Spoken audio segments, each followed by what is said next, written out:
ভিডিওতে আমি মোহাম্মদ মাহবুব হাসান আপনাদেরকে স্বাগত জানাচ্ছি। আমাদের দৈনন্দিন জীবনে এবং পারিবারিক জীবনে বাসা বাড়িতে নানা ধরনের নানা সময়ে কিন্তু ঝগড়াঝাঁটি, অশান্তি, বিভিন্ন ধরনের সমস্যা কিন্তু আমাদের সংসারে লেগেই থাকে। এবং আমাদের এই সংসারে যে অশান্তি বা ঝগড়াঝাঁটি, মনোমালিন্য, স্বামী স্ত্রী, বাবা মার সাথে, নিকটতম আত্মীয় স্বজনদের সাথে, পাড়া প্রতিবেশীর সাথে, এরকম নানান ধরনের লোকদের সাথে কিন্তু আমাদের কিন্তু অশান্তি কিন্তু লেগেই থাকে বা অনেক সময় ঝগড়াঝাটি তৈরি হয়। তো আমাদের যে এই সমস্ত বিষয় থেকে, এই সমস্ত ঝগড়াঝাটি থেকে পরিত্রাণ পাওয়ার জন্য আমি আজকে আপনাদের সাথে 4টি টোটকা বর্ণনা করব। আশা করি আপনারা এই টোটকাগুলি যদি পালন করেন অনেকাংশেই আপনারা এই সমস্ত ঝামেলা থেকে কিন্তু উপশম পাবেন। প্রতি শনিবার দিন সন্ধ্যার সময় অসৎ বৃক্ষের নিচে সরিষার তেল দিয়ে একটি প্রদীপ জ্বালাবেন। অসৎ বৃক্ষের নিচে সরিষার তেল দিয়ে প্রদীপ জ্বালানোর ফলে আপনার কারণে শনি গ্রহ শান্ত থাকবে এবং প্রশমিত থাকবে। শনির প্রভাবকে প্রশমিত করবে, চাপ কমাবে এবং বিরোধ মিটিয়ে দেবে।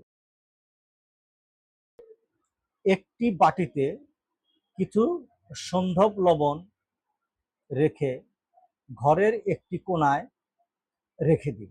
এই সন্ধব লবণ গৃহের যে ক্ষতিকারক শক্তি বা নেগেটিভ এনার্জিকে শোষণ করে এবং বাড়ির ভিতরে শান্তিপূর্ণের পরিবেশ সৃষ্টি করে এবং একটি শান্তির তরঙ্গ সৃষ্টি করে। চলমান জলে বা নদীতে এক টুকরো গুড় প্রতি মঙ্গলবার নিক্ষেপ করুন। এই গুড় বহমান জলে নিক্ষেপের কারণে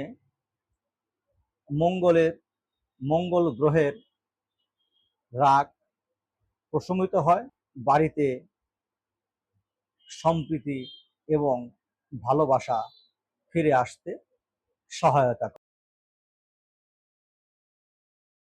প্রতিদিন সৃষ্টিকর্তাকে বা দেবতাকে একটি